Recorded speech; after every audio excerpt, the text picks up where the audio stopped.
अब जो मैं आपसे डिस्कस करने वाला हूँ उसको कहते हैं हम कॉर्टिसोन।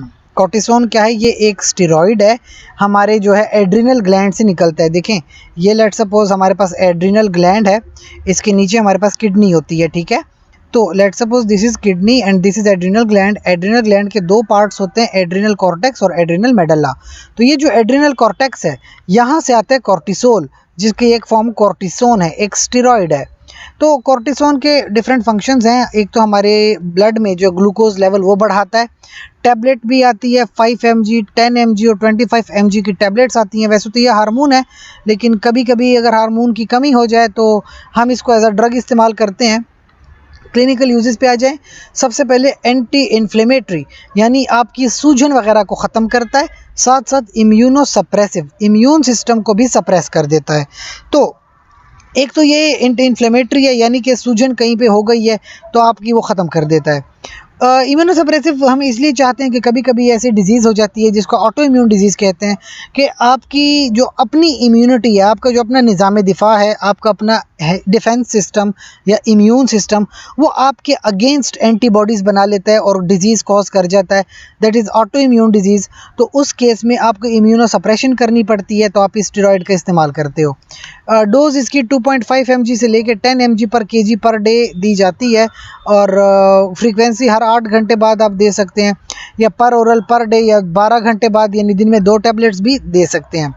एक तो ये हो गई। दूसरी इसकी वजह फिजियोलॉजिकल रिप्लेसमेंट है।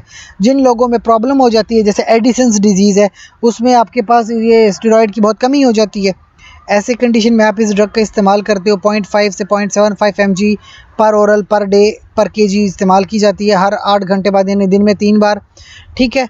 अच्छा, इसके अलावा देखा जाए एड्रिनल इनसफिशिएंसी, यानी जो आपके पास एड्रिनल ग्लैंड है, जो मैं आपको दिखाया अभी कि किस तरह से आपकी किडनी के ऊपर ग्लैंड होता है, अगर वो ग्लैंड सही तरह से काम ना करे तब आप करते हैं। या कॉर्टिकोस्पाइन्स डर्माटोसिस, जल्द की बीमारियों में इस्तेमाल किया जा सकता है। इन्फ्लेमेटोरी कहीं पे भी सूजन वगैरह की कंडीशंस में इस्तेमाल की जाती है। इसके अलावा इसके कुछ प्रिकॉशंस हैं, जैसे प्रेगनेंसी। तो प्रेगनेंसी में जो है हर ड्रग की आपने देखनी होती है कि प्रेगनेंसी में बहुत आपने एहतियात करनी होती है। अक्सर ड्रग्स को प्रेगनेंसी में आप अवॉइड करते हैं। एग्जैक्टली प्रेगनेंसी रिलेटेड डेटा आपके पास अवेलेबल नहीं है, ये स्टिल अंडर रिसर्च है कि प्रेगनेंसी में क्या होगा। लेकिन याद रहे कि जो माएँ अपने बच्चों को दूध पिलाती हैं और वो इस ड्रग का इस्तेमाल करें, तो ड्रग की एक्सक्रीशन इन द मिल्क है, लेकिन ये अभी तक अननोन है। तो एग्जैक्टली कितनी की मिकदार में जाती है वो अब तक पता नहीं है, जो कि रिसर्च का टॉपिक है।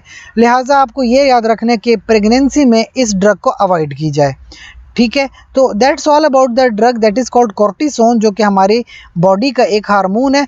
और ये जो आप ग्लैंड देख रहे हो, इस ग्लैंड से यह हार्मोन रिलीज़ होता है, और कभी कभी इस हार्मोन की कमी की वजह से तो हम इसको एज अ ड्रग लेते हैं, टैबलेट्स की फॉर्म में लेते हैं। So that is all about the drug cortisone. शुक्रिया।